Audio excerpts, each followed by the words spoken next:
오늘 함께 볼 하나님의 말씀은 창세기 45장 9절에서 15절까지의 말씀입니다. 야곱의 가족들에게 죽은 줄만 알았던 이 요셉이 살아있다는 소식은 굉장히 기쁜 일입니다. 우리가 여기서 하나 더 생각해야 될 것은 이 흉년이 애국과 인근 지역 전역까지 다 크게 이어졌다는 겁니다. 몇백 년 만에 찾아오는 그 흉년으로 수많은 사람들이 죽어나갈 것을 알기에 요셉은 이 형들에게 간곡하게 부탁하는 게 있습니다. 그것이 9절 말씀인데 이렇게 이야기합니다. 하나님이 나를 이렇게 전국의 주로 세운 이유는 뭐냐면 바로 우리의 가문을 구원하기 위한 것입니다. 그러므로 속히 내려오세요, 이렇게 이 얘기를 하고 있습니다. 13절에도 보면 당신들은 내 아버지께 아뢰고 속히 모시고 내려오소서, 그렇게 강조하고 있습니다. 그러니까 지금 가나안에 살고 있는 야곱의 가문 전체가 애굽으로 이주를 해야 된다는 겁니다. 이민을 가는 거죠. 왜 요셉은 이런 말을 하는 것일까요? 그리고 지금 요셉의 형들은 이 말을 듣고 어떤 반응을 보이는 것인가? 둘 사이에는 상당한 차이가 있습니다. 요셉은 뭘 받지요? 앞으로 5년간 이후에 있을 흉년을 받습니다. 이 흉년은 보통 흉년이 아니고 수많은 사람들을 쓰러뜨리고 많은 사람들이 죽어나갈 것을 알기에 가나안 땅에 계속 머물고 있으면 야곱의 가문도 치명타를 받을 것을 알았습니다. 그래서 속히 애굽으로 내려오십시오. 그러면 내가 모든 것을 준비하겠습니다. 이렇게 간곡하게 부탁을 합니다. 그러면 요셉의 형들은 어떤 생각을 갖고 있습니까? 그들은 겨우 어려운 때인가 보다, 지금 힘든 때니까, 그래서 뭔가 양식을 좀 얻으러 왔다가 더 깜짝 놀랄 일을 당하지요. 20년 만에 죽었다고 생각했던 요셉이 살아있다는 것이 그들에게는 더 충격적인 일이었습니다. 앞으로의 흉년보다 더 큰 충격은 어떻게 요셉이 살아있을 수 있느냐는 겁니다. 그것도 최고의 권력자의 자리에 있다는 자체가 정말 의아하고 너무너무 충격이 된 거지요. 그들에게는 그것만 관심이 있지 앞으로 있을 흉년에 대해서는 그렇게 깊은 생각을 하고 있지 않습니다. 그것을 알기 때문에 요셉은 또 이야기하고 또 거듭 이야기를 하고 있는 겁니다. 이렇게 요셉이 흉년의 때니까 속히 내려오라고 그렇게 강조하는 이유는 딱 한 가지입니다. 이 재앙은 심각한 재앙이기 때문에 거기에 머물러 있어 안 된다, 이런 얘기를 하고 있는 것이지요. 결국은 하나님이 이 어마어마한 재앙을 알기에 나를 먼저 보내서 이 기근의 때를 면할 수 있도록 나를 준비시켰습니다, 이 얘기를 하고 있는 것입니다. 정말 하나님께서는 야곱 가문 전체를 살리기 위해서 요셉을 보내셔서 이 무서운 재앙의 때를 면할 수 있도록 그렇게 했다는 겁니다. 문제는 형들입니다. 그들은 이러한 재앙에 대한 분별력이 전혀 없었기 때문에 그냥 조금 어려운가 보다 이 생각으로만 있다는 것이죠.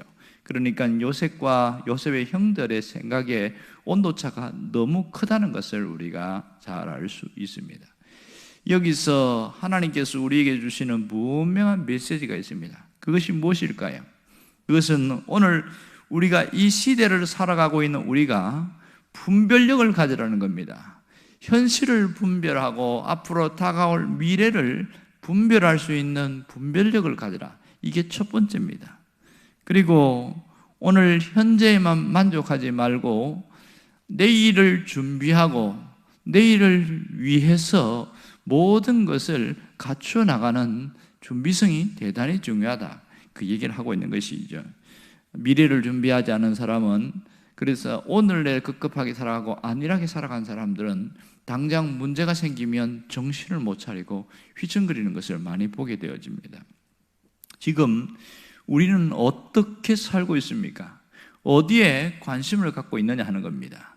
많은 사람들이 현실에 묶여서 현실에만 관심이 있지 내일 어떻게 될 것인가는 별로 잘 생각하지 않고 살아갑니다.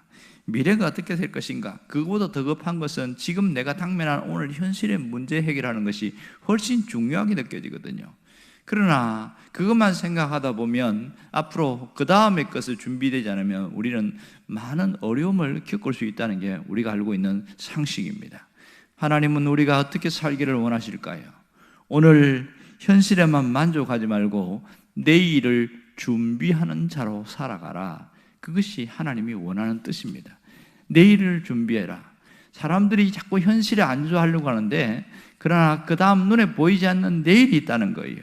그때 우리의 삶을 위협하는 그런 것들에 대해서 준비하지 않으면 많이 힘들어지고 어려워진다는 겁니다. 그러기 위해서는 현재 나의 모습을 잃지 않아야 됩니다. 어떤 모습이지요? 신앙의 모습을 잃지 않아야 됩니다. 오늘 정말 중요한 것은 내가 분별력을 갖는 거죠. 믿음의 사람들에게는 두 가지 분별력을 함께 갖고 있어야 됩니다. 하나는 시대를 분별할 수 있는 능력입니다. 시대가 지금 어떻게 흘러가고 있는지, 지금 이 세상이 어떤 경제가 흐름이 있고 세상이 어느 방향으로 가고 있는지 이걸 아는 시대적 흐름입니다. 예를 들자면 지금 벌써 4차 산업혁명 시대에 도래했다, 그런 얘기를 많이 하고 있습니다.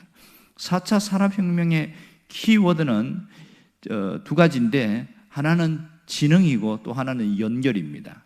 지능이라는 것은 인공지능 시대가 도래해서 AI, 로봇가 모든 것을 해나가는 것을 얘기하고 있고, 연결이라는 것은 서로 모든 것이 서로 연결되어 있는 초연결 사회로 이루어진다. 그러니까 지금은 그냥 옛날에는 전화기로만 되었던 것이 모든 가정생활이라든지 또 병원 가는 일이라든지 은행 업무라든지 모든 것이 이 하나로 연결되고 통합되어지는데, 어디까지 가냐면 사람과 사람과만 연결되는 것이 아니고 사람과 사물이 연결되어지는 그런 일들이 우리가 지금 살아가는 세상에서 계속 펼쳐지고 있는 일들입니다. 이 두 가지가 계속 이어지는 어마어마한 혁신과 변화가 오고 있습니다.